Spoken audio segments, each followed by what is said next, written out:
T minus 1 minute.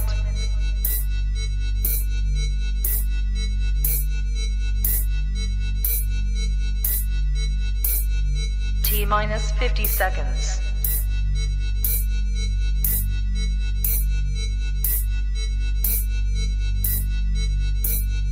T minus 40 seconds.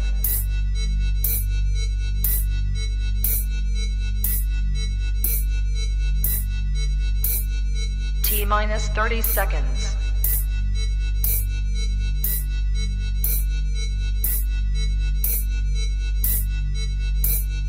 T minus 20 seconds.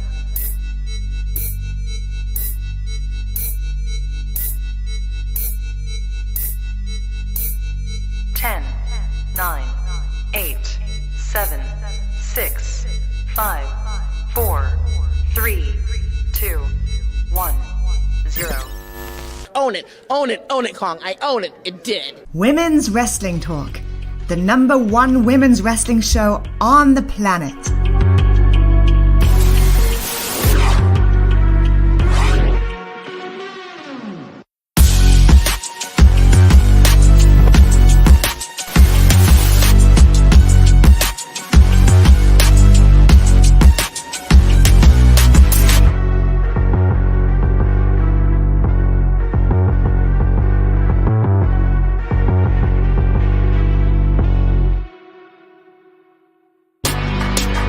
Women's Wrestling Talk, the #1 women's wrestling show on the planet.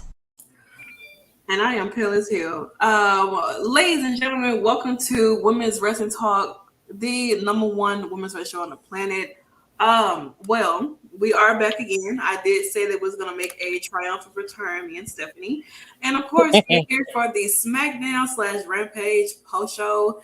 Stephanie, how are you feeling? I mean, we was just together like a couple of hours ago. How are you feeling? You know, SmackDown Rampage tonight's show was quite interesting. I will say we got some returns. We got some new matches announced for Crown Jewel. And a lot of things transpired on Rampage tonight as well. I will say that. Yeah, I feel enthralled, and I really feel like a lot of me feeling as excited as I am right now would not have come if we had not talked about the PWI before, and then we were watching the show, and then we watched the other show, and now we're here again.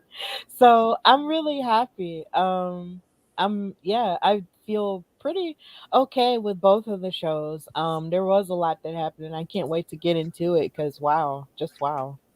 I want my life to do right by me, but God is just like, girl. Okay. Now I can look like my actual color and not look. What did you do? What do you mean? What did you do to the light? Did you touch it, or did you put the sign in front of it and then it changed? Like, is I it just put the sign in front of it, and so that it can bring me back to life. Oh, okay. I always do that. A lot of times throughout the show, I'm always grabbing my whiteboard that we use for Turn for Glam, and I put it in front of me because the lighting will reflect and try to focus on this here because it's white, meaning that I turn back to being not a ghost. So I know it's Halloween season, but I'm not. That's not who I'm trying to be for Halloween as a ghost. So okay, but you guys know what we are here for. I mean, let's go ahead and pretty much dive into it. I mean, who?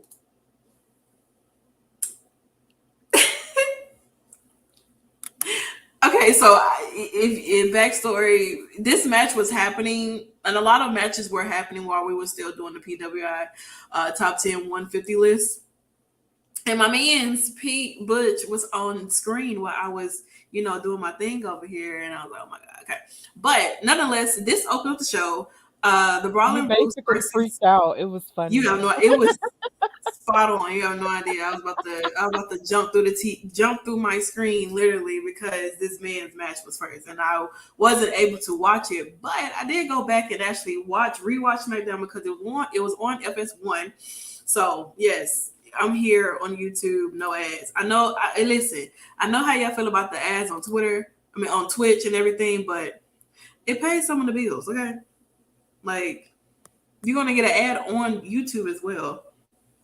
sometimes. But nonetheless, this match opened up here: the Brawling Brutes versus Sami Zayn and Solo Sikoa.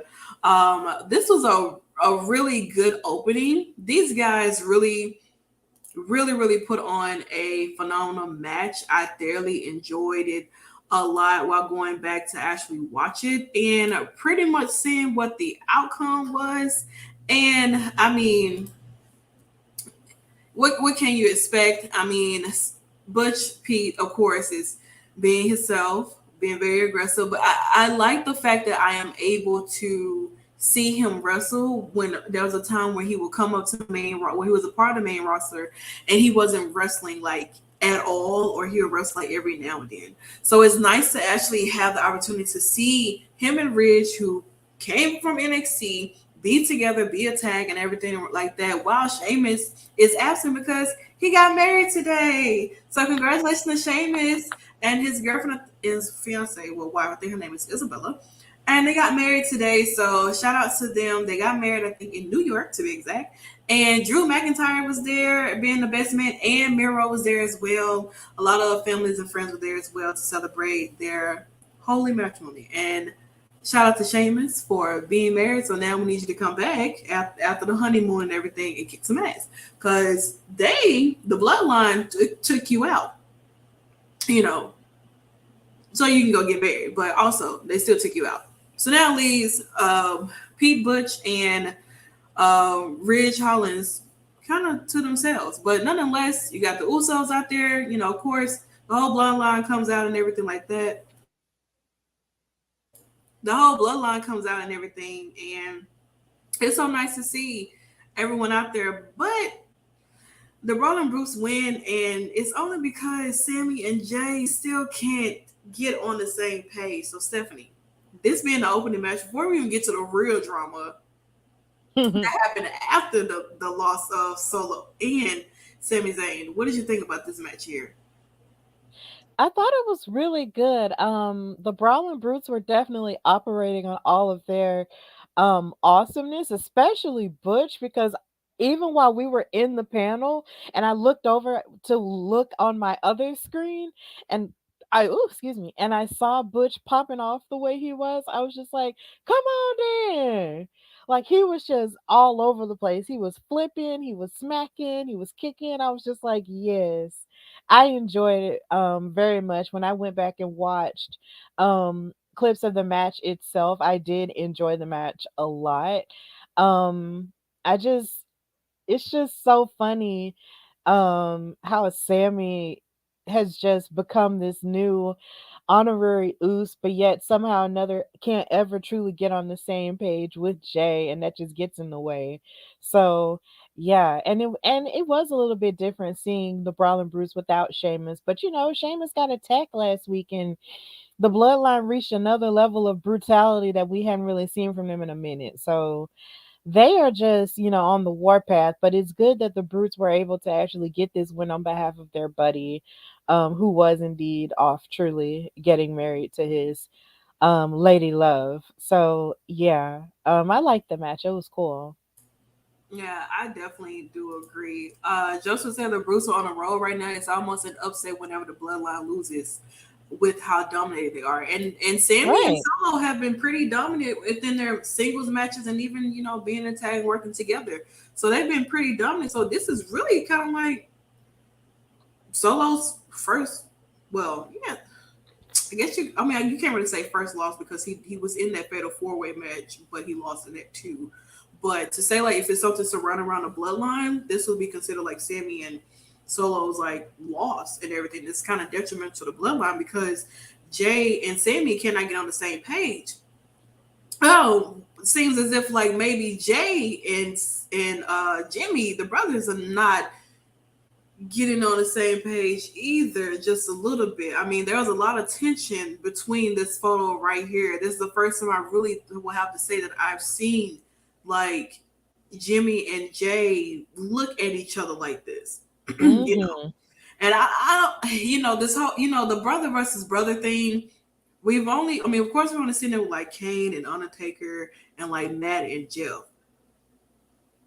Never really with Jimmy and Jay. You know, we've never seen them in a one-on-one match with each other. We've never seen them have like a feud with each other or anything like that. So a lot of elements to this bloodline story is starting to spiral out within just the bloodline, to be exact. You know what I'm saying? And so after the loss, they get Roman Reigns returns tonight along with Paul Heyman. And, well, the sadness and the disappointment of having to hear looks like these boys are all lined up to get a switch and get beat. You know, that's how it looks. That's how it looks. All the cousins are lined up, and the uncle comes in and say, you know what, turn around. Let me go ahead and get y'all this little beat down right quick. But Roman had a lot to say in regards to trying to figure out what the real issue is between Sami and Jay. Let's hash it out inside the ring. Let's talk about it. Let's get down to the bottom of what the real issue is. And they both hashed it out, if I'd say. Like, Sami was more so of, well, he's coming to be a part of this. He's been trying his best to prove and show every week that he wants to be a part of Bloodline, that he's showing his loyalty and everything like that. While Jay, on the other hand, is like, I will literally take like blood from my family. I'm a part of the bloodline. We all share the same blood, real blood at that.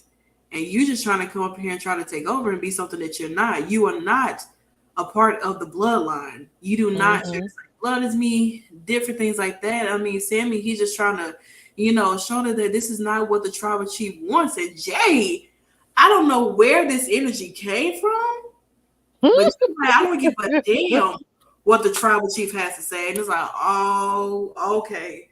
Yep. Right. Yep. That's it. That's it. You guys have a great night. Thank you guys so much for coming. I'm gonna need y'all to get the hell out of here. That's the end of the show. I don't know what's gonna happen Wrap it with up. Jey Uso, because the look on Roman's face is like, excuse me? I'm sorry, what? And it's just You don't like, give a what? ooh, Jay. I mean, and honestly, truly, it seemed like Jay was like not backing down by what he meant either, though. Like, he was really, normally when Jay says some things, he kind of puts his head down like cowardly, like a little dog, whatever. Jay said, "I got that dog in me tonight. I'm not gonna play around no more. I'm sick of it. I'm tired." He really is. And I mean, although Sami, of course, always still kind of crack jokes and shit like he always does. And literally almost have them, I mean, you could say break character and everything like that, but Roman seems to really be on Sami's side. If you think about it, he's really on Sami's side. He literally said that he could make Sami an Uso. And the crowd just Sami Uso, and it's like the happiness and the fun and like the he just seems so like thankful and grateful that maybe he could one day be an Uso. I don't get it. I don't understand. But Stephanie, I mean, this whole segment here after the match, and do you honestly think that? And I know we talk about this all the time, where it seems like maybe at one point they may try to exile Jay from the bloodline, honestly, and really place Sami in the spot of Jey Uso. Oh my God, that would devastate me. Because as much as entertaining as this is, and as precious as it is that Sami wants to be a part of the thing, simply because of the fact that everybody wants to be an Uso because the Usos are cool or whatever. Mm-hmm. But it's just, it breaks my heart that there's the possibility that Jay might get excommunicated from the family, because it's like he said in the promo, like he actually shares the blood. Mm-hmm. Like he is a part of the bloodline, from the womb to the tomb.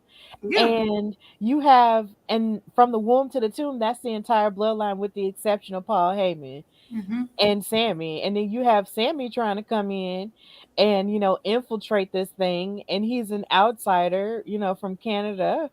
And it's just like he's just like, bro, like what are you doing here? So Jay has a legitimate gripe, but the idea that Sammy is infiltrating them and actually getting the rest of them on his side is, and then making Jay look like he's crazy, it's like Sammy has mastered the art of gaslighting along with Roman, and it's just so terrible. It's almost like Jay is like, can't you see that this dude is trying to mess with us? He's not one of us. But the rest of them are just like, ha ha, he's just goofy. Let's just and it's really getting on Jay's nerves.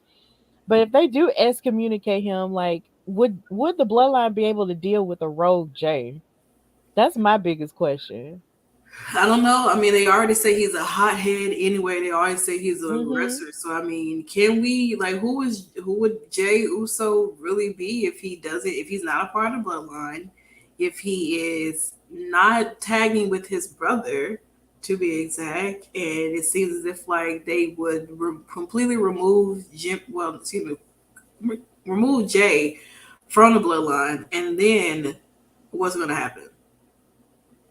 Jay, I mean, Jay might take everybody out one by one, but the only person that would, well, I don't know about taking out Solo. Solo's a little different. I don't know if he's gonna take out Solo like that, but maybe Sammy, maybe do something to take his own brother out. I mean, maybe there could be a moment where, you know, I just think that maybe what if eventually at one point I think that Solo and maybe Jimmy will see where Jay is coming from, and Mm-hmm. then the only bloodline that would be left will be Paul Heyman, Sammy, and Roman Reigns. Mm-hmm. That could be something. Maybe. It Yeah. really could be. But who knows, guys? As the story continues to elevate and become more interesting every week. And for me, it's not because of Roman, it's because of people around him. But But let me just say, I did enjoy the idea. It's made it to TikTok now when Jay was like, I don't give a damn what the tribal chief said. And then Roman looked up like, what? Like that's on TikTok now, and I'm just child, they be moving real quick with them videos. I'll tell you that much. their They move social real media quick. team is A1. Listen, I'm pretty sure there's going to be a lot of reels being made with the audio. I want to say that. I can't wait. Speaking of can't wait, we get to see Bray Wyatt addresses his demons. Oh yeah. But was it a demon? To be honest, we definitely find out towards the end of the show. But let's keep moving forward. It was We good had the with that. New Day versus MMM Maximum Male Models. Mm-hmm. This was a very unorthodox match, I would have to say. It's a lot of colors going on in here, and it seems very much like this is something that you would see on like 2K Universe or something, where it's just like a really random match happening that really doesn't make any sense. Although it was quite entertaining, that's about it. But I mean, the New Day made it very known that once they're done with Maximum Male Models, they really have their eyes set on getting themselves involved with the Usos again, and maybe capturing those tag team titles. Maybe so. Who really knows? But I mean, it could happen. Sammy says, "Can Dodie please tell me where I can get May shorts from?" Probably Walmart. I don't know, Amazon. There's a lot of places you can go to. But nonetheless, this match was straight, I guess. And the New Day, of course, ended up winning. So Stephanie, of course, anytime you get to see Xavier Woods, someone who's your birthday twin on your TV screen, you can't help but to just, be in awe. So what did you Of think of this match? course. Of course. I was happy to see them bounce back because lately the New Day has just been on a string of losing streaks. Mm-hmm. So I was really glad to see them win this, even though it was kind of quick or whatever. But a part of me, even though they did say that they want to face the Usos again for those tag titles, because I mean, of course, they just need to go for something, and the Usos, and the New Day have, history. So to see Hmm. them fight again, I wouldn't be mad about it, but I'm just not sure exactly how much of a chance that the New Day would have at this point. Seeing as the Usos are, part of the bloodline and everything and stuff like that. I'm just not sure how much of a chance they would have. And it makes me sad to say that because I love me some New Day. But yeah, it's just I'm glad that they won this match. Also, it was really cool to see them, on the red carpet for Black Panther Wakanda Forever. Of With course. Biggie. Definitely. Yes. But I'm trying to figure out what is the direction for the maximum male models now that Max Dupree is LA Knight now.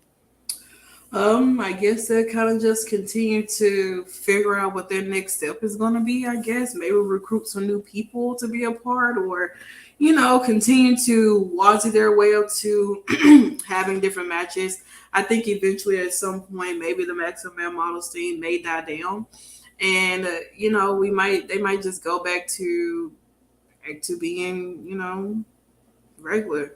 I see Sam says supposedly Tyler Breeze is supposed to be coming back That would be and being perfect. their mentor.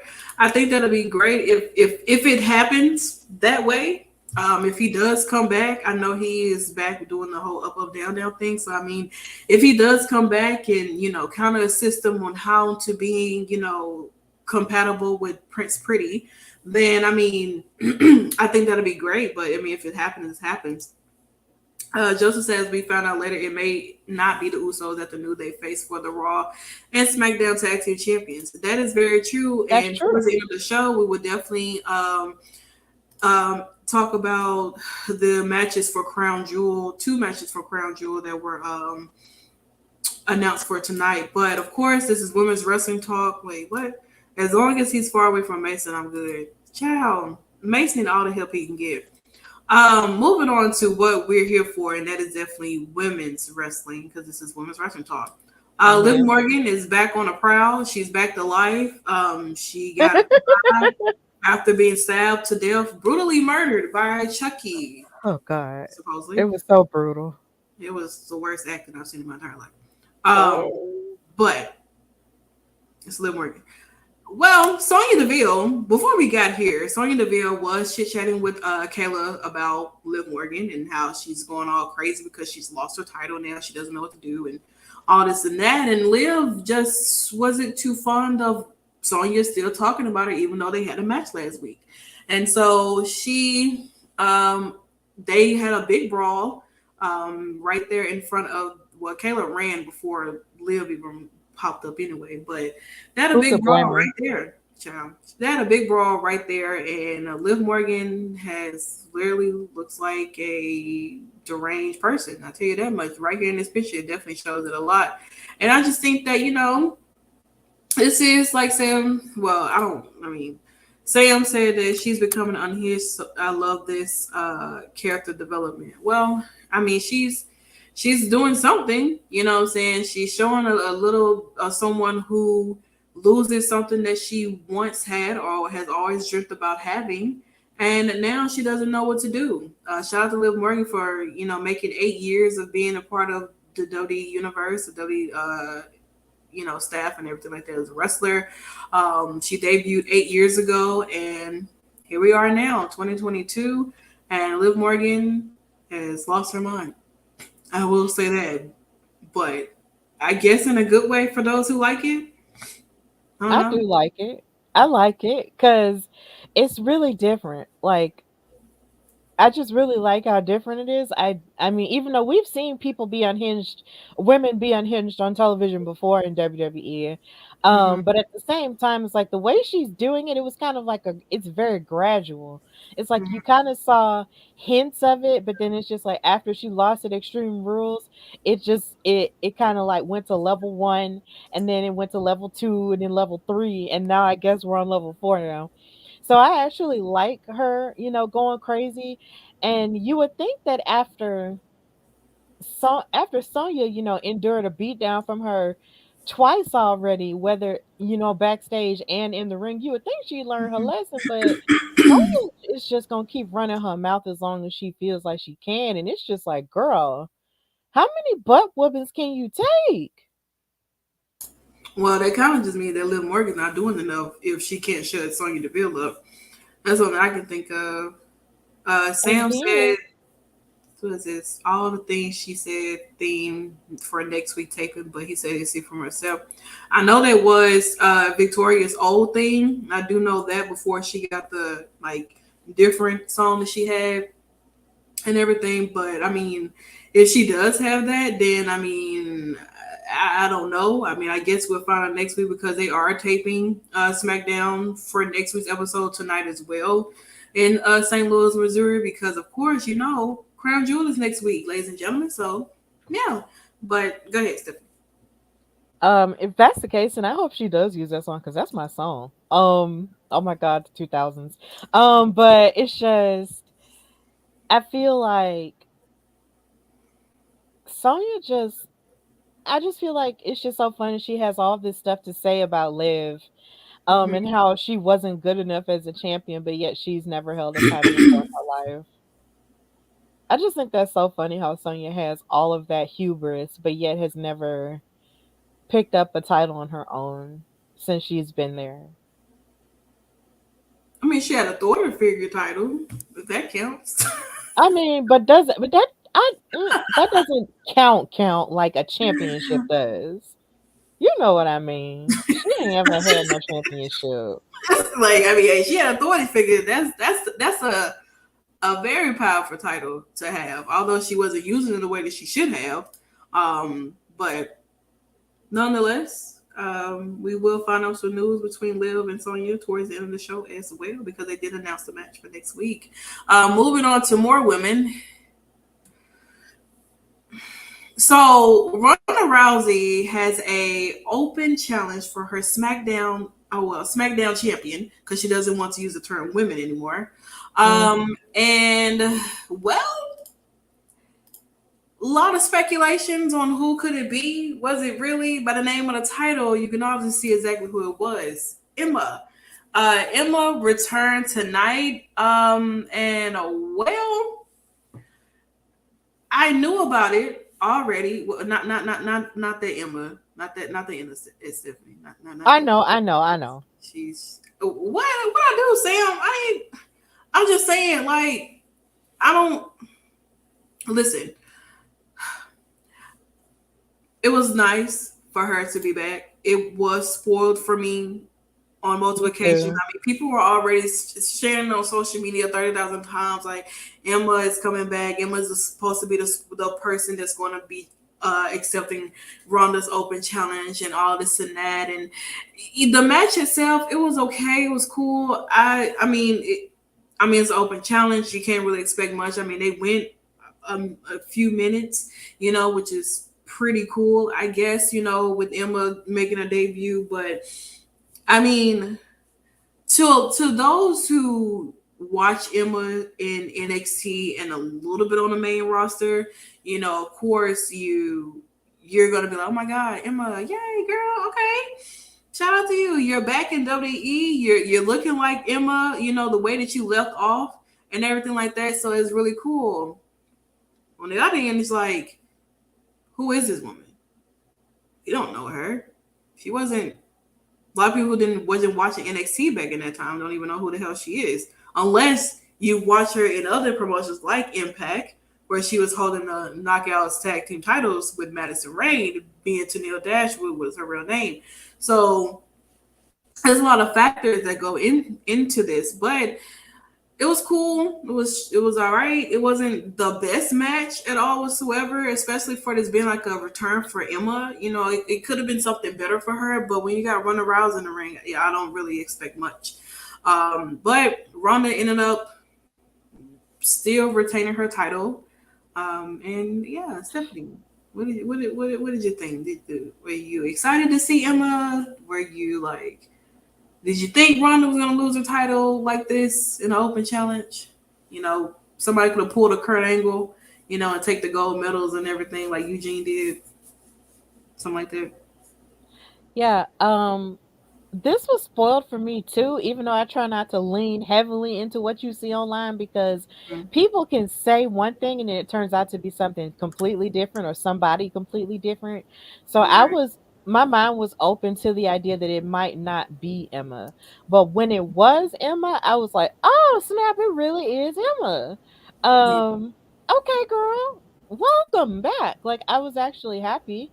And then when I watched the match, even though it was, pretty, standard stuff where you could see that Ronda was going to retain, like Mhm. Emma still tried her level best to actually, one up Ronda. And there Yeah. was a couple of moments where Ronda did kind of feel like, oh, well, I got this under control, blah, blah, blah. But then she really didn't. And Emma was like, first of all, you ain't going to outdo me.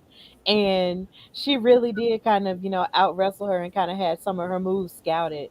But in the end, Ronda tapped her out. So that was kind of the end of it. But I was excited that Emma was trying the best that she could. And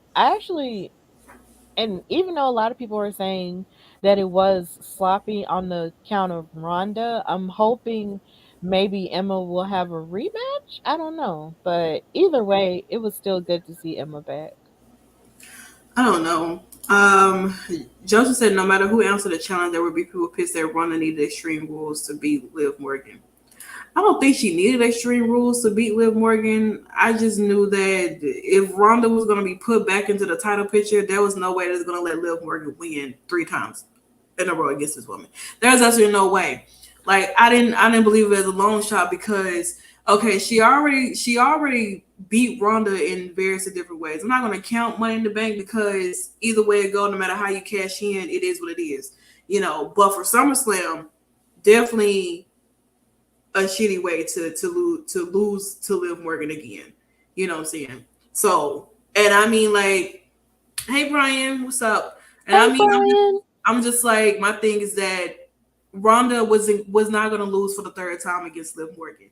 Liv Morgan can keep the accolade of being the only woman to defeat Ronda Rousey twice. That's great. But at the end of the day, a lot of people are probably not going to remember that Liv Morgan even had a title reign. Maybe her fans will. No, being honest though, there are a lot of title reigns that people have forgotten that people have had because it was so short, and the only person that she really wrestled was for her title was Ronda and Shayna. To be honest, she may have had a match with Shotzi, she may have had a match with like Natty and all this and that, but is it memorable? Are people gonna be 10 years, 20 years later remembering that Liv Morgan had a wonderful match against such and such for this title? No, because it's gonna be overshadowed the fact that she lost to Ronda laughing in an armbar that was awfully put in by Ronda. So I mean, I don't know, But but here's the thing though, if with this character development as she's developing it, do you think that there might be an opportunity for her to possibly challenge for the title again and win it back as a more unhinged Liv? that's only if Ronda is possibly still holding this title. We don't like she's still like Liv going through this character development of being unhinged, being this crazy bat out of hell woman who is upset and mad and angry because she lost the one thing that meant something to her was the SmackDown Women's title. And so she's gonna have to figure out a way to work her way back up like everybody else has to. You know what I'm saying? So like if this character just transpires and it goes the way that it needs to go, and she does get back into the title picture, depending on who she's facing,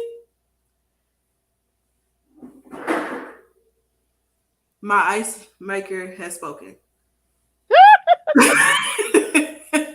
I was wondering what that was like, girl. Did you move the chair? Whatever happens, happens. I personally don't see Liv winning another title unless it's like a tag team title.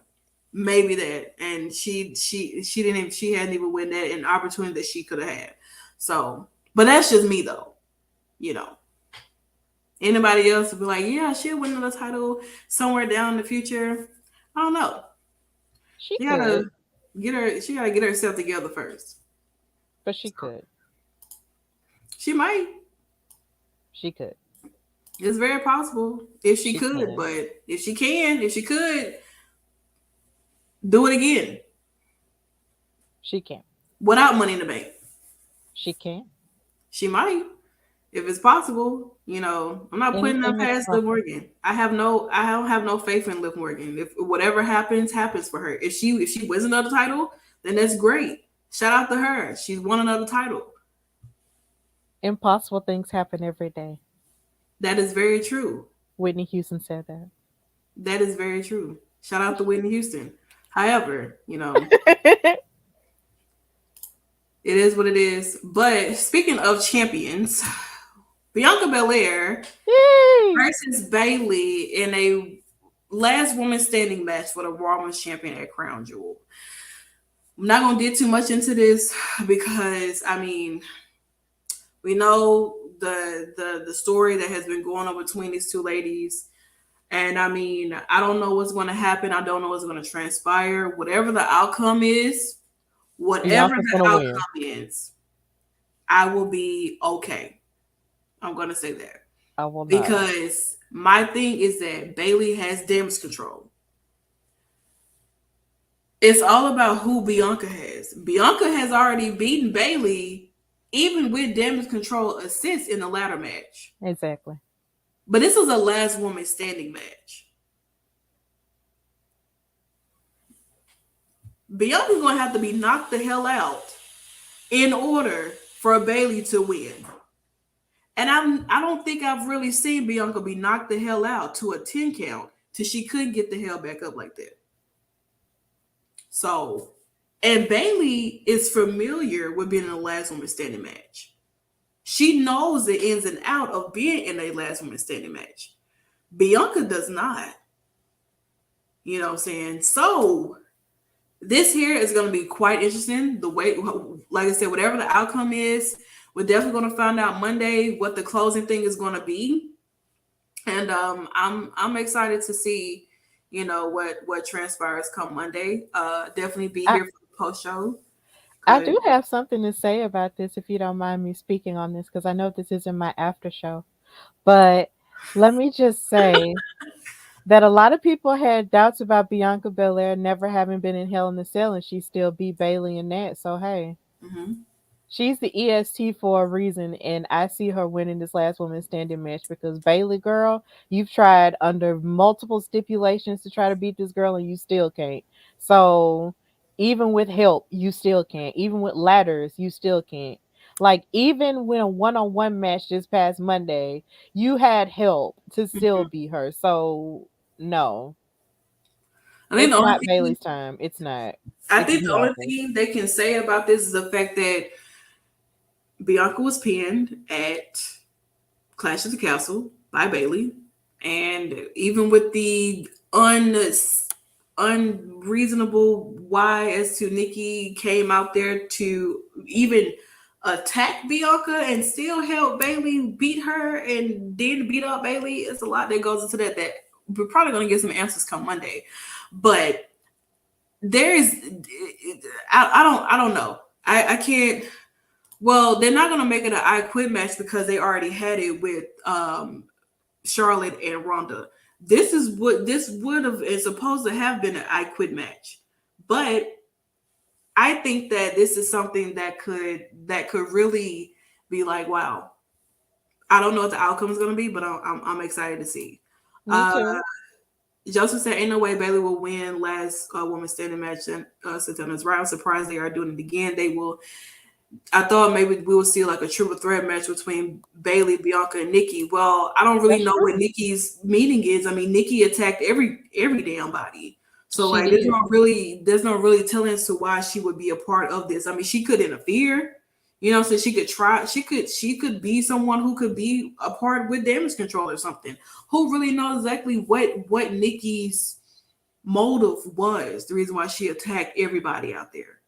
Nobody knows. I think this is just a Tasmanian devil. Yeah. I'm just you know, it is what it is. Nikki said this is gonna build something for Survivor Series. It's definitely happening, especially with the War Games happening. Bianca has experience being in War Games. She has. She does. Bayley, no, does not. So But I don't know. Hey, Dennis. Yeah, well, we pretty much did the PWI 150 top 10 list earlier. So you have to kind of go back and watch that video from earlier on YouTube or Twitch or Facebook and watch it there. Here we are discussing SmackDown before we dive into Rampage. But thank you so much for joining us and Thank everything you. like that. But hey, I don't want to spend too much time on this because I don't want to have PTSD on what the hell is going to happen. But okay, let's move on to some things I am happy about. Okay, so, and it's not because Hero is here. It's the fact that we get to look at Zelina Vega. Yes. So we had this match here, Legado de Fantasma with Zelina Vega, versus Hit Rose, Top Dollar, and Ashanti Diodonis, and their mystery partner with B-Fab out there ringside. So a lot of y'all speculated that it was going to be Mr. Carmelo Hayes, and I told y'all that it wasn't. I did. Yes, you did. You told me it wasn't. And y'all have no idea how excited I was wrong. That man was not a part of this. Y'all don't. I thought I was going to drive. I thought I was going to have to fly to where Sam lived and beat him up because he loved Hero. But thank God it did not happen. Praise the Lord. But Hero grabbed somebody who actually made his TV return this past week. Well, technically last week. Sheamus. I mean, not Sheamus, but Shinsuke Nakamura made his triumphal return, and he was a part of Hit Row's team, which definitely was spoiled for me as well because they did announce who that partner would be. And honestly, not mad at it. I thought it was really interesting, but they ended up picking up the win with the help and the assist of Shinsuke Nakamura being out there. It was really cool. It was straight. Wasn't really expecting, Legado de Fantasma to lose, but it happened, and now it's kind of like Hit Row is like 1-1 with, Legado de Fantasma. So I think somewhere down the line, this feud is going to continue, where maybe the next time we see a match is going to be Zelina and B-Fab getting in the ring with each other, maybe. Who knows? I mean, the men have been fighting. The women have not. They've done some things outside the ring to each other, but not necessarily inside the ring where it's actually like a one-on-one match. So, I mean, who knows what transpired? I think maybe somewhere down the line it could happen.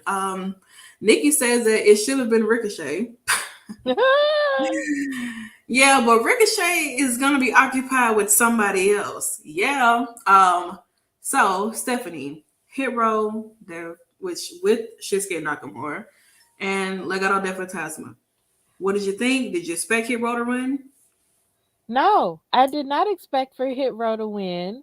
Because it just felt like Legado would, when they debuted with Zelina, they basically, came out swinging and hitting, and swinging for the fences. Mm-hmm. So I guess Hit Row had to get their lick back. But I didn't expect them to get their lick back so soon with Shinsuke. But either way, I mean, I'm glad. But if they do continue this feud, I do hope that they do. And I wouldn't mind seeing Zelina and B-Fab fight, even though I've only seen B-Fab fight maybe once. And that was on NXT. She wrestled twice against Elektra Lopez, twice to be exact. Oh, okay. Well, I only saw the first one. I'm not saying it didn't happen, but I only saw one of their encounters. But so Natty at a live show too. Yeah, I saw that on Twitter. But if that's the case, and if her and Zelina want to fight, they can fight, and I think that would be really cool.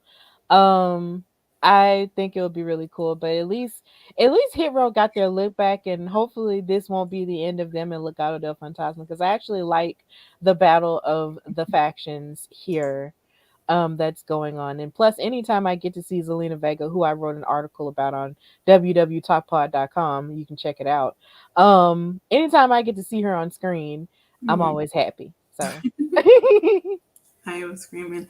Nana said, honestly, can these two factions feud with anyone else because been feuding since 2021 with each other. Well, with Hit Row being released, let's be honest, their feud pretty much stopped and went from there. I mean, Legado del Fantasma has still been here, so I just think that they kind of just picked back up with their feud on the main roster. And I think that eventually this is going to die down and they're all going to go off to wrestle and feud with other people and other factions and different things like that. So, I mean, it's very possible. I just think that, right, Sam, shut up. Okay.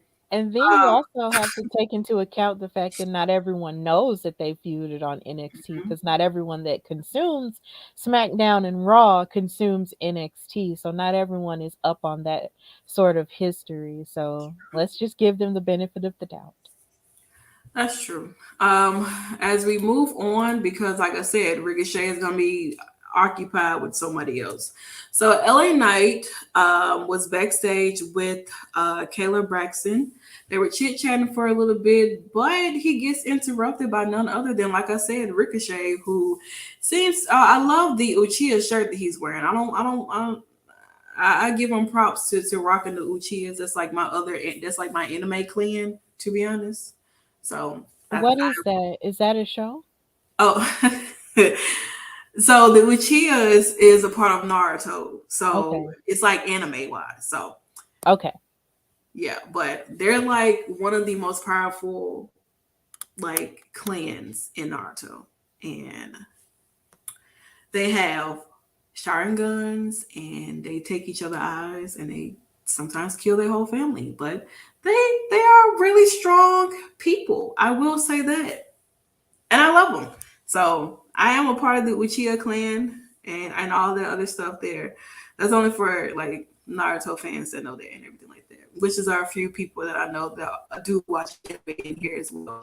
But it seems if like Ricochet and LA Knight might be in a possible feud with each other, honestly, and I don't hate it. It gives Ricochet something to do, and it gives a lot more presence to LA Knight, and so that he can maneuver on and wrestle other people and different things like that. So I'm not mad at what transpires with this here. Maybe they'll have a match next week, or maybe they will work on continue to build up this feud with these two. But Stephanie, are you looking forward to a match with Ricochet and LA Knight? I am looking forward to it because, of course, LA is going to be fighting Ricochet, who is kind of like a standard in terms of SmackDown at this point. Mm-hmm. But Ricochet kind of disappeared for a minute because I think the last time we saw him, he was fighting for contention for the IC title, but I would have liked it if he stayed down in NXT and fought Carmelo Hayes one more time. Yeah, but I guess not. I just think that was just a one-off just for that one time because it all started on social media and then people really wanted that match to happen. So, but it was good though, and he lost. So, like I said, he would. But it was a really good match though. It was a great opening. I will say that it was a really good opening. And they went out there and they did their thing. Mm-hmm. But Melo don't miss. Sure don't. As we move on to a match that I could care less about, Mad King Cross and Karrion Kross. I guess Karrion needed something to do while Drew McIntyre was not there.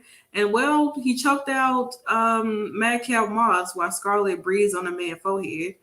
And that was the end of the match. Because it didn't last that long.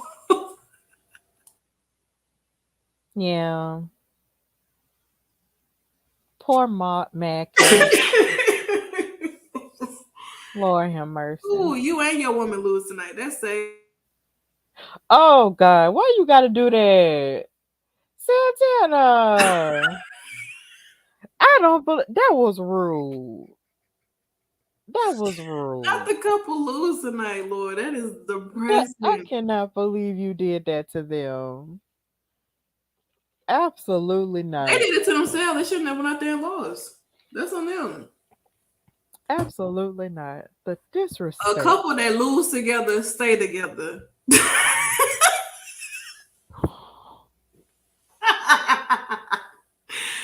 just saying. True loser love. I'll tell you that. Put Why your did L's that up. hurt my feelings? Put your L's up. Okay. Oh, Jesus. Put your L's up. L's in the chat to the losers to the night. Just saying, But there is something that I did want to say that mhm. I liked. There's an encounter that I loved between Carrion and Scarlett. It's like she was after he won their match, it was almost like she was just staring at him and he pulled her closer and it made me happy. I was just like, that's my kind of couple stuff right there. Child, these two demonic people. But they're demonic together and it's hot, okay? I miss oh my god. Oh, I'm sorry. They were just Big L gang. L. yes, but Carrion and Scarlett though, oh, they worship each other and I love it. I love to look at it. I'm so creeped out. Emma was going against Ronda. She still lost. They put her in that position to come out there and lose. They could have let her win by disqualification or something, but they didn't. Anyway, speaking of winners, Rey Mysterio was in the building tonight, and of course, you know, he's talking about getting ready in regards to like his match that he's supposed to have with Gunther next week to be exact. And well, it didn't last long because they jumped that man, and I don't like how he grabbed on that man's face like that. I don't like really it don't. either. Like they really jumped that man and attacked him. It's like, oh, so you're happy? You think you're gonna win and all this and that? You're gonna find out next week that you are nothing but a loser and all this and that stuff like that. So we do know that next week, Rey Mysterio will face Gunther for the Intercontinental Championship. I don't know how this is going to go, but if Rey Mysterio beats Gunther for this title,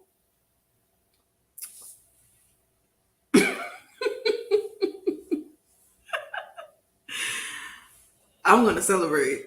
Me too. Nothing's wrong with Gunther holding his title. Nothing is wrong with that. But what else are they going to have them do with Imperial wise as of right now? Like, what are they going to do? I mean, they can't keep feuding with the Brawling Brutes. You know what I'm saying? Mm-hmm. They got to feud with some other people. You know, they got to do something else.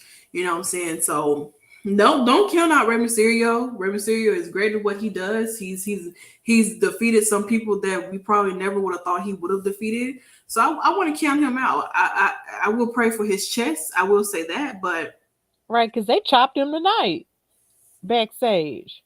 Tore his shirt off and chopped him one time. I would definitely pray for that man. Hallelujah. Would you want Seth versus Ray Survivor Series? I mean, we've already had Seth and Ray have their own feud anyway. Him losing the eye and all that stuff or whatever. But I mean, if it so happens that we get Ray and Gunther, well, Ray and Seth for Survivor Series, then okay. But we get Gunther and Seth, I think it'd be quite interesting though. Yeah, I feel really like would be. Yeah, I feel like Gunther and Seth would like be awesome. Yeah, that's very true. But it also depends on like how they're planning to. But it also depends on how they're planning to do this title versus title match thing too, though. Because I mean, you gotta think about it. Depending on how Crown Jewel goes for a lot of people, some people are going to be leaving with their titles, and some people are going to be leaving without them. So it really just depends. And plus, who knows if Seth is going to be going all the way to Survivor Series holding the United States title when him and Mustafa Ali has a freaking feud going on right now. Mm-hmm. So, I mean, who knows? But that match is happening next week. Like I said earlier, Liv Morgan and Sonya Deville will be in a no disqualification match next week as well. So, don't know what's going to happen there, but I don't know. Maybe Liv will set a bat on fire and beat Sonya with it since she wants to be extreme and shit. I hope she do that because that would be awesome. She might. That would really rise my berries if she set a bat on fire and it started to beat. I would love that in a very weird place. Raz your berries? Yeah, it would rise my berries. What does that mean? It would make me happy. Why you couldn't just say it would make you happy? What is with because phrases. Because I like saying it would rise my berries. What's wrong with that? Nobody, I'm not gonna say nobody. I don't know what that means. I thought that was a ritual or something that you was trying to imply. Or something. I don't know. No. I don't know. Just said I hope Ray wins next week. Gunther won the title 4 months ago in his only third match with the league. All things must come to an end. That is right, and all things must come to an end while this is on my screen. Because the Undisputed WWE Tag Team Championships will be on the line at Crown Jewel. The Usos versus Pete Bush / all these other people and Ridge Hollins.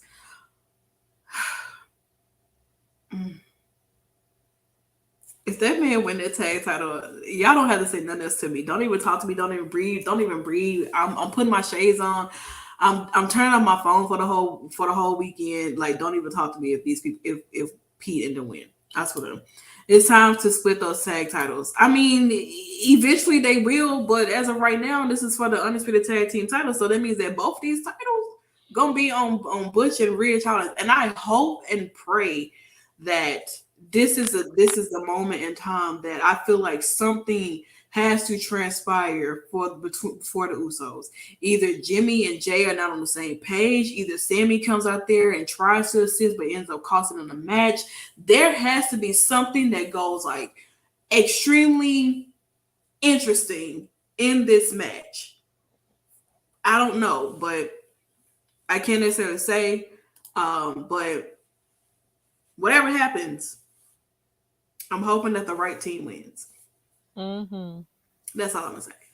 But as we move on, closing out of SmackDown, of course, Bray Wyatt, he comes out to address his demons, and he was pleading in the fact that this is the real him. No smoke and mirrors, nothing like that of that nature. Not hiding behind no mask, nothing. This is the real him. This is who Bray Wyatt is. But we turn our attention to the Titantron, and there's a whole video vignette and someone who we finally get to meet, allegedly, Uncle Howdy. Now, this is a mask of a person that is still talking behind a mask. And this mask looks very realistic that I really thought this was somebody's face. Like, with just like,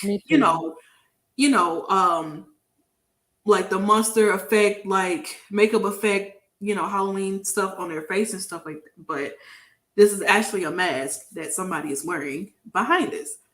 Don't know who this is that it could be, but this is Uncle Howdy, ladies and gentlemen. I don't know. I'm a little petrified. I tell you that much. I don't like, this is something that I feel like I'm watching American Horror Story or something. Like, every week there's different things that are happening, and the buildup and anticipation of trying to figure out who are all these people that Bray is bringing in and utilizing, and how many other family members are we going to be introduced to, and different things like that. Like, I don't know. Yeah, we can say that the Fiend is Bo Dallas and Haxus is Joe Gacy and Mercy is Grayson Waller, but until they pop up, then I'll believe it. You know what I'm saying? I don't know. Uncle Howdy is supposedly Bo Dallas. They also said this could be Randy Orton, but at this point, I don't know who the hell it could be. I'm just gonna be like a fan and just patiently wait until they reveal who is who. I'm not gonna make no speculations anymore. I'm not gonna say anything. Just whatever happens, whoever this is, whoever the other members of the Wyatt Six that we get to meet and everything, I'm excited for it. And we close out SmackDown with that. Yeah, this creeped me out. Like, this absolutely creeped me out. And then it was weird because on the hat is like you have a crown of thorns, which of course has biblical, is a biblical reference to Jesus on the cross. And then it's just him dressed up in a suit and a top hat, and it's just like with this really disfigured face, and it's just like, what in the world are you talking about? And then when he was talking about how you got rid of this person, it showed like flashes of the Fiend, but Mhm. then it showed other stuff too. And I'm just like, including another QR code, and I am just shook. And I'm still intrigued, but I'm still very much shook as to what all this means. And if this means that like Bray Wyatt is in conflict with himself or in conflict with his past, because he keeps trying to come out as himself, but then these other characters keep trying to pull him backwards. And I'm just trying to figure out like why is there this tug of war? It's Like like what is going it's on? like split personalities, you know what I'm saying? It's like Bray Mm-hmm. is trying to prove to the world and his demons that this is the real him, while other versions of him are telling him like, no, this is not who you are. This is who you think you are and who you think you want to be. Mm-hmm. But we are the real you. And a lot of times when you're dealing with those voices in your head or smoke and mirrors, things like that happen, and you lose sight on who is really who. It kind of has you, it kind of, you know, leads him to being confused. But I think the slow buildup that we're getting with Bray Wyatt, and every week we're getting something new, something different, is really showing that he really has full creative control on what he is bringing, what he is going, what is he, well, what he is bringing to this character, Bray Wyatt. This is like a whole other level. But Dodie, please drop that man theme song. Okay. Yes. I'm gonna ask y'all one time to drop Bray Wyatt's new theme song on Apple Music. That's all I'm gonna ask. I'm not gonna ask next week. So it better be up there by tonight. Thank you. But yeah, so I don't know. Whatever happens, happens, and it's like every week is something else that transpires, something else that happens, and I'm excited to see what Bray Wyatt has. I'm very intrigued. I'm very interested. My eyes are glued. I'm turning everybody down to listen to what he has to say because I don't want to miss anything. And Mm-hmm. so that he leaves us like this for SmackDown until next week. If we see Bray Wyatt again, um, we may, who knows? We may see him on Monday Night Raw, maybe see him back on SmackDown. Who knows? But that's pretty much SmackDown, you guys. SmackDown is pre-taped next week, so it may be some spoilers out. If you want to go look at them, you can. But we'll be definitely here next week to talk about SmackDown. But let's move on into Rampage, ladies and Don't look at the gentlemen. spoilers, guys. Don't, please, not up in here. Okay, but Rampage is Stephanie's domain, and I will sit on the sidelines.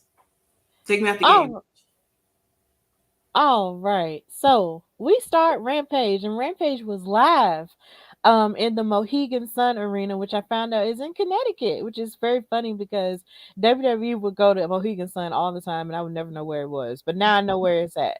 So yeah, this was live, and the show started with Jon Moxley, the AEW World Champion, making his um wild interest to his beautiful theme song for his eliminator match between with Matt Menard, aka Daddy Magic, from the Jericho Appreciation Society. But then he also had Angelo Parker out there to help, and this dude just didn't know how to stay out their business. This match was pretty hard hitting for the most part. It showed a lot of Jon Moxley basically fighting Matt Menard or whatever, but Matt Menard proving that he, really did want to become a part of the Eliminator tournament or whatever. But then, like I said, Angelo Parker kept interfering on his behalf, and there was one point where Jon Moxley had tried to like jump outside the ring, and he was outside the ring, but then Matt was distracting the referee, and then Angelo hit him with a clothesline from the outside, and then they just kept fighting on the outside until they came back in. And after that point, it was just really irritating for me because I was just like, referee, you see what this dude is trying to do. You see Angelo Parker is trying to interfere and you're just not sending him away. Like, why aren't you doing your job, ref? But either way, the match continued to go on. There was even one point where Jon Moxley actually tried to bite Matt Menard's face, and I'm just like, ew, don't do that. But after that point, Moxley did get the win after hitting his finisher, and as he was celebrating his win, it got interrupted. But his celebration got interrupted by Stokely Carmichael, who basically told them to turn his music off. And then he said that I know Jon Moxley. He was like, Jon Moxley, I know you want to beat my ass and stuff, but you can't, and you ain't gonna do Nathan, not nothing, but Nathan. And he came out there with Lee Moriarty, Tiger Style, Lee Moriarty, and said that essentially that he was going to challenge him and show him what Tiger Style actually meant. And he showed him like a visual aid on the screen, and on the screen it showed like a little vignette of all of Lee Moriarty's moments that he's had in his matches, and it showed him talking to Jon Moxley while wearing a TLC No Scrubs t-shirt. I believe it was a No Scrubs t-shirt, if I'm not mistaken, but it was still cute, you know, regardless if you're an R&B head like me. But yeah, Lee Moriarty challenged him next week, and of course Jon Moxley accepted it, and he said, look, you may have a great career now, but you'll wish you never, you know, started it, you know, once you get into the ring with me. And he accepted his challenge. So next week we have Jon Moxley versus Lee Moriarty, and that was basically the end of that match and segment. But Jon Moxley did get the win over Matt Menard. So, San, how did you feel about this match? I mean, it was a great opening per usual. I just think that was just I don't think there was any blood in this match. It was not. Which is a shocker to me. I thought maybe they had some cleanups, you know, a little mop on the side of the ring to, you know, prepare for all the blood that was going to be dripping out, because Jon Moxley obviously loves blood. He needs to go to like, you know, one of them blood testing sites where they drip your blood and everything and give it away, you know, like the one of them blood drives. That's it. He need to go there because he always dropping out a whole bunch of blood. But I think this was a really good match, opening up the show and everything. Lee Moriarty, I don't really see him that often like that. Yeah, me neither. And so it's like, it's really interesting to see, you know, that he wants to actually be in a match with Jon Moxley. And I don't see anything wrong with it. I think that it's time that Lee Moriarty does get the recognition that he deserves. I think he's a great talent. I think he's a phenomenal wrestler. Really, really, really great wrestler. I will say that. And I mean, you have someone like Jon Moxley who's just like a total badass, ready to beat anyone down, brawler, all this and that. So I'm very interested to see how this match transpires next week. I will say that. But nonetheless, it was a great opening, and Stokely looks like somebody's little brother that went and told his big brother Lee that somebody was jumping him on the playground, to be honest. Like, it really looks like that. But I thoroughly enjoyed it. Mama, tell my mama. Yep, that's what he looked like. But after that, we got a little bit of a well, not really a segment. They went to commercial and they came back, and Keith Lee came out and made his entrance, and he was going on to fight Serpentico, and they just showed that he was going to be in action. But then once he got in the ring, his opponent was there, and this match was short. Literally, it was short. Maybe not even 5 seconds, because as soon as Serpentico tried to jump on him, Keith Lee caught him and hit him with the spirit bomb for the 1, 2, 3, and that was it. Literally a squash match. And then they roasted Serpentico on commentary and basically said that the replays for this match will be longer than the match itself. And I was like, God dang. I mean, that's honest. That's really true. This match was, you blink or you turned around, and once you hear the bell ring, literally. And there's not much you can really say about this match, but I think the real situation took place after the match. The situation that happened after the match lasted longer than the match. Yes, and I'm gonna get to it. So at this point, after the match ends, Tony Schiavone, walks up there and tries to start an interview with Keith Lee because of course him and Swerve Strickland, that guy, have qualified to be the number one contenders for the AEW World Tag Team titles. But before Keith Lee could get a word out, the tag team champions, the Acclaimed, came out there, and there was no rapping going on this time, sadly. But they rolled under the ring ropes and said, "Look, we have a bone to pick with you." Billy Gunn was with us, but then all of a sudden he disappeared last night or this morning, and we don't know where he went. And they tried to front Keith Lee about it, but Keith didn't know nothing about it at all. He doesn't know where Billy Gunn could have gone. But then you hear in the distance some really evil laughter, and of course it was coming from Swerve Strickland. And in the video, you can see like he had a dark background, but then he had a light on at one point again. And he said, and he was basically saying that at this point, you heard a voice in the background while Swerve was talking, and then Swerve turned around and he had Billy Gunn tied up in a chair. And he said that he was basically going to torture him. And when you see him next week, he won't have like a couple of body parts left. And he was laughing in his ear. And he took what looked like, it wasn't, are they pliers? What is this tool? And they were pliers to be. Yeah, they look like pliers. He took some pliers and it looked as if, he was motioning as if he tried to injure or break one of his fingers where he wouldn't be able to do the whole scissor me thing, especially on his birthday next week, which I think is really disrespectful. But Swerve basically was just doing this to play mind games with the Acclaimed. And once the Acclaimed saw this, they ran away from the ring, took their titles, and Keith Lee just looked befuddled the entire time. He had no clue what was going on. So yeah, his partner is just out being evil. And you got this dude who also called himself a music mogul in his promo too. And I'm just like, sweetheart, no, you're not. You're just not. You're not a music mogul.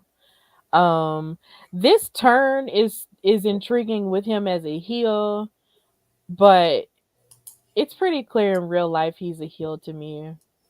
And all I'll say is long live BRP 50, and that's it. So yeah, I feel sorry for Keith Lee though, because he really did not know that he was out there acting like that. He really was lost. That man is going through it. Yeah, I'd be going through it too if I was getting drugged all over the internet. Yeah, I mean, I'm sorry. You're getting attacked because of something that your partner is doing without you even knowing what the hell is going on. You don't know what this man is doing. Oh, you were talking about Keith. I'm sorry. Yeah, I mean, Swerve. Listen, Swerve been getting dragged when that 500 list for black wrestlers came out. The BRP 50. Yeah, he was getting dragged over that. He got dragged over because his comments that he made. I mean, people are more interested in what this man has to say outside of the ring than what he's doing on AEW. I tell you that much. And he's turned some people off, and some people still like him. And like Mika said, there's nothing interesting about Swerve. Some people like him, some people still don't. And I mean, it just is what it is. But to utilize some pliers to to break somebody's fingers because you don't want them to do the whole scissoring thing has got to be the most craziest thing I've ever seen in my entire life. I don't know. I have absolutely no idea, but it's so evil. It is, but we'll find out next week if that man's hand's gone, a finger gone or something. I hope Billy Gunn took the pliers and just took one of his teeth out. It reminds me of, oh my God, it's a movie that I saw where somebody used the pliers to take somebody's teeth out. Good Lord. You're better than me because I thought it was about Scandal.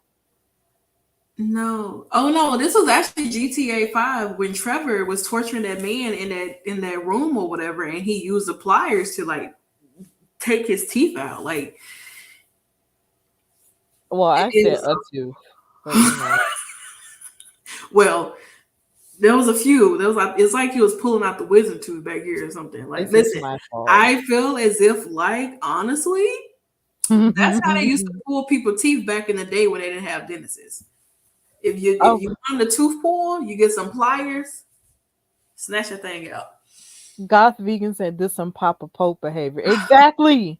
Scandal all day. Except that wasn't him. That was Huck who would torture people and This is take awful. their teeth out. This feels I'm like sorry. an extra on Smile. It might be. I mean, listen, you got to promote the movie that's out. If you haven't seen Smile, definitely say go see it. But I digress. Let's move on, please.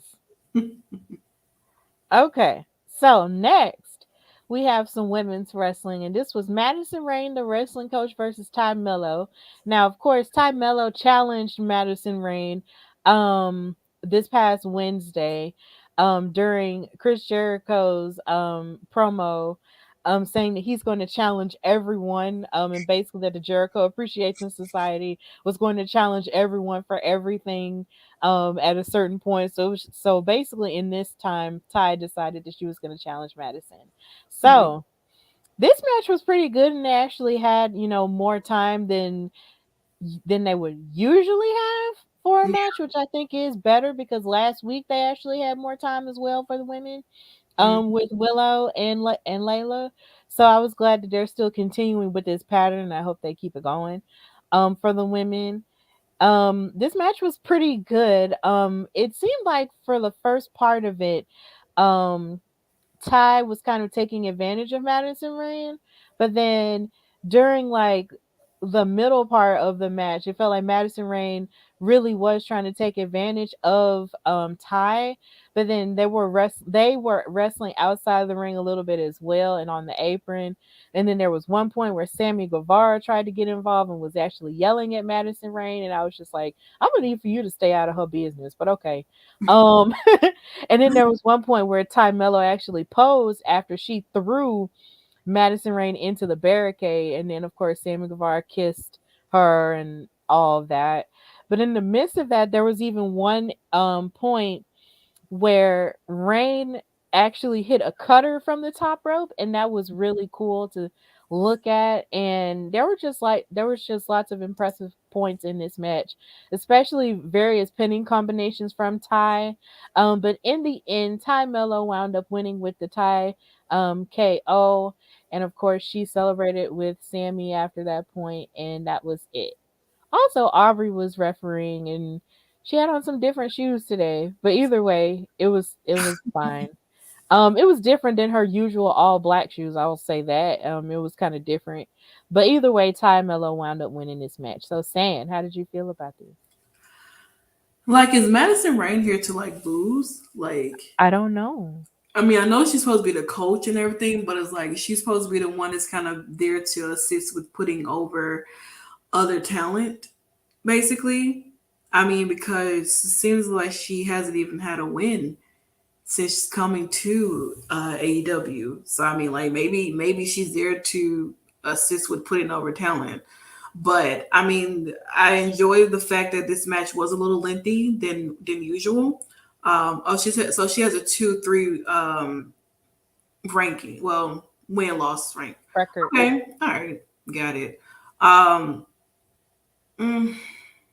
It's average, I guess. I don't know, but I do enjoy the fact that they did have like a lengthy match. A lot of times we don't really see that much that often. A lot of times a match like this probably in like 3 minutes, 2 minutes tops at that, maybe even a minute.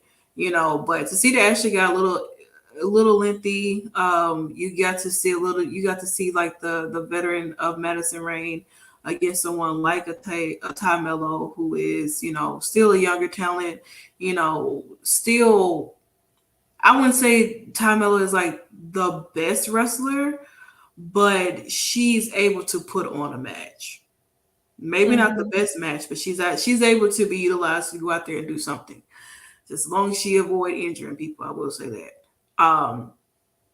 But nonetheless, I mean, it was nice for the length and the fact that she got a win over Madison Rayne and Aubrey in these bowling shoes or whatever. I don't know. It was a highlight of the night though, but it was really cool. I thoroughly enjoyed it. So don't know what's gonna happen next. I guess since they challenging everybody, don't even know what that means, but I guess they're gonna go out there and fight everybody for a match or whatever. Whatever you hold up a poster, come on, let's have a match. At this point. But yeah, Ty wound up winning, and then we actually did see a clip from Jade Cargill talking smack at Nyla Rose while she was in the gym doing pull-ups, looking absolutely fantastic, like Mm-hmm. she always does. And she was saying, "So I'm in the gym working out, and you're wearing my title, and you're probably just sitting at home eating food, and." Just being gross or whatever, but she was like, I'm in the gym working on my physique, and you better bring me my title back. And so she's actually defending her title against Marina Shafir, the problem, next week, Mm-hmm. next Wednesday. And a part of me is just like, why? Because you've already beaten her, but okay. Um, I don't think but it's clean though. Like huh? I don't think that it would. I mean, it could end clean, but it also could end it. I mean, how you gonna defend a title that you don't have? Yeah, that's my question. So, Yeah, so she's basically, warning Nyla Rose to give her title back, or else I guess she'll just go get it. But yeah, this segment was still really cool though, because watching Jade do pull-ups, like, it doesn't bother her, was just really awesome. And right. plus I just know what pull-ups do to me. They hurt. So yes, ma'am, you better do it. Mhm. Uh she's just such a vision. I love her. Huh. Um, huh? I So said, yeah. So we go to the main event. With TNT champion Wardlow versus the Kingdom's Matt Taven, who was making his in-ring debut on AEW, mhm. alongside his partners, Maria Kanellis-Bennett and Mike Bennett. They have all signed with AEW at this point, and Matt Taven said that, of course, he was a TV champion in Ring of Honor at one point. Mhm. And so he said that he couldn't wait to win the title so that he could become the Taven national television champion. And I thought that was really interesting. And a nice play on words. But Wardlow was like, dude, do you know who I am? He was like, do you know who I am? I will slam you and slam you again. Like, And nah, it's not also, going that way. huh? He was like, nah, it's not going down that way. But here's my thing though. This was my first time really listening to Wardlow speak, and I was just like, bro, why is his talking voice so attractive? Oh. Why is his speaking voice so attractive? Dang, Wardlow. Okay, I just never knew that. But yeah, the match got started and it was pretty good. For the most part, you just had a lot of action from both men, even though, of course, Taven had the X Factor with both of his teammates out there. And there were a couple of moments where Maria was trying to distract and be the distraction manager that we know her so well to be, on in the independents mostly, but not on WWE. But in the independents where she was trying to distract the referee with all of her devilish good looks and stuff. But then it's like Taven would just take advantage of that and just, beat up on War Daddy and all the stuff that he's got going on. There was even a point where Taven even jumped out on him while Maria was trying to goad Wardlow into hitting her. And I'm just like, bruh, that's so terrible. He's not gonna hit you. Like he's not gonna hit you. Why you even playing like that? But then after a certain point they got back in the ring and Wardlow caught a hold to Taven and he conducted his powerbomb symphony and hit 4 before stepping on his opponent in order to retain his TNT title. So he got his title back, but he didn't even get a chance to celebrate because Michael Bennett came out and proceeded to attack him and his bad leg after the match. And then Samoa Joe, the ROH television champion, came out and helped him and tried to assist him as he was getting beat up. But then we heard some more music and Powerhouse Hobbs came out.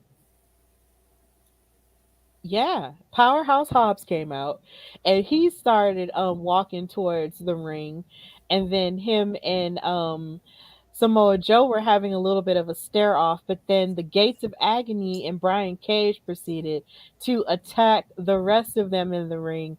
And then Powerhouse Hobbs got in on the action as well. And they were all just basically jumping everybody in the ring. And so then they picked up both of the titles. Brian Cage gave off the impression that he wanted the Ring of Honor television title, and then Powerhouse Hobbs picked up the TNT title, and that's essentially how Rampage ended. So it was a pretty stellar show. So Santana, how did you feel about this match and this segment? And how do you feel about the Kingdom? Well, I'm used to seeing them over in Impact anyway, and I know they're very popular amongst like NWA as well. So I mean, like I seeing them over in AEW. It's like they're gonna continue to keep their same shenanigans that they've been doing anyway. So nothing about that. I mean, they're a great tag. I will say that they really are a great tag team. I will say that. But to see Taven wanted to do something on the singles side of things was quite interesting to me enough. But it's nice to see that Wardlow have a match. It was going really good. I thoroughly enjoyed it. But Powerhouse Hall making a return was not on my radar tonight at all whatsoever, because we do know that, I mean, at one point, like I want to say like either last year or earlier this year, when we've had like a little interaction between Wardlow and Powerhouse Hall. These are two big guys, there's a lot of things that can really transpire, and they're both powerhouses as well. So I mean, if he wants to come after that TNT title, I mean, hey, he might be the one to take it off Wardlow.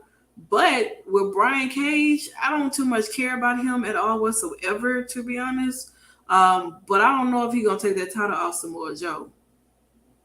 I don't know. I don't think so. I don't have no faith in it at all whatsoever. But with Powerhouse Hobbs, depending on how it could go, I mean, Powerhouse Hobbs, that title does kind of look nice on him. I will say that.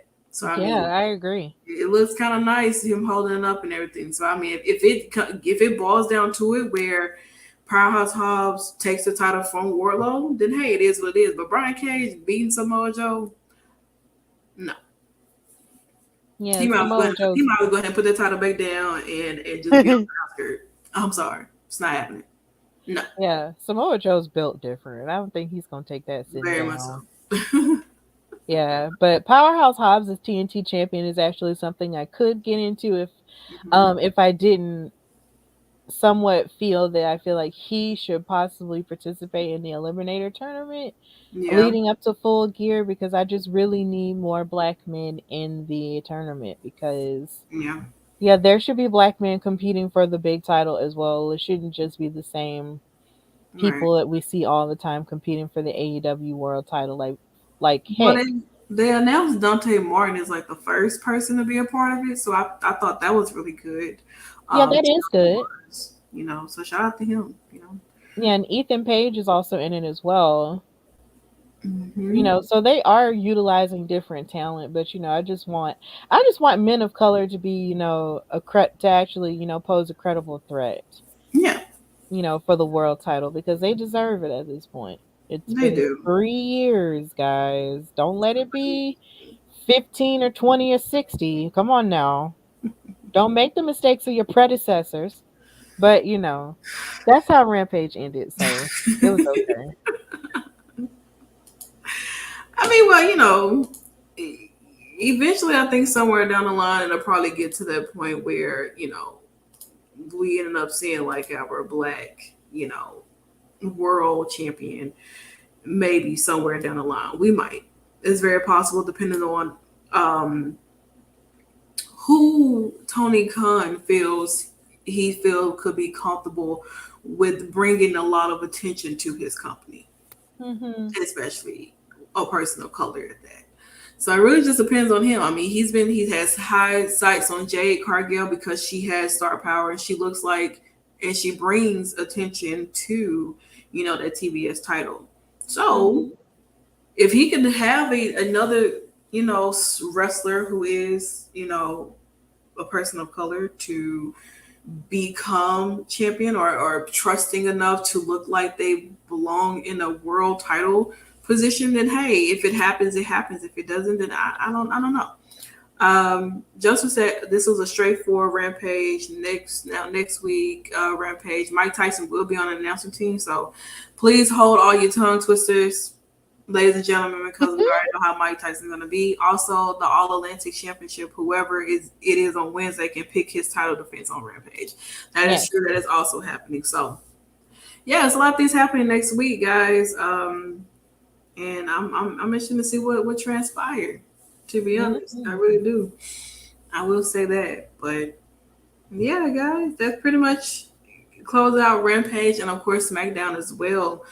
We do thank you guys so much for hanging out with us. This is a very tiring night, I tell you that much. I am ready to go night. And I know Stephanie is too. But we do appreciate you guys for coming in to hang out with us on your Friday night, going into Saturday morning. Stephanie, let everyone know where they can find you at. Well, yeah, thank you guys for watching. You can find me, your girl Stephanie Hardy, on Instagram and Twitter at Queen Steph Hardy. And just continue to support the Hardy Wrestling Podcast. Listen to all 106 of my episodes that I have, because the show is currently under construction, as I continue to figure out how to evolve the show to a better standing and create better content for the wrestling family and the wrestling community. And just continue to support Women's Wrestling Talk and read my article on the top 5 Zelina Vega moments on www.talkpod.com. Woo woo. And of course, as for me, you can always find me on Google, Driune Santana, Drune. That's where you're going to always find me. Definitely make sure you check out the website, www.talkpod.com. Articles are going out each and every day, so you don't want to miss any of the news content that's going out, opinionated pieces that's going out, and top 5s like Stephanie writes. So definitely don't want to miss any of those that's going out on the website. Definitely check it out. We got some things coming up towards the end of the year, you guys, and I hope you guys stay tuned for that. Definitely make sure you follow us on all social media platforms at WWTalkPod. Everywhere, okay? We are everywhere. So once again, thank you guys so much for hanging out with us on tonight. Women's Wrestling Talk, the #1 women's wrestling show on the planet. Till next time. See you guys next week.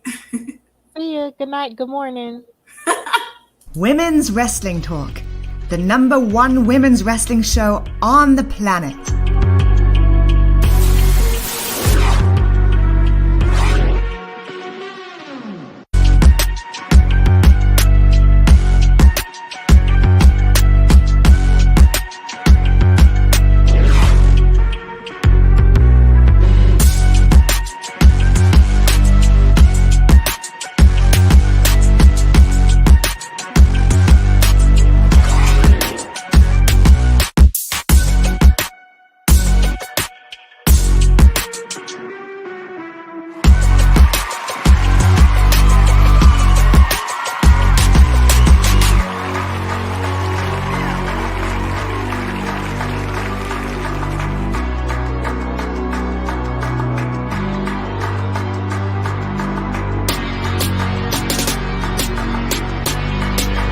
Women's Wrestling Talk, the #1 women's wrestling show on the planet.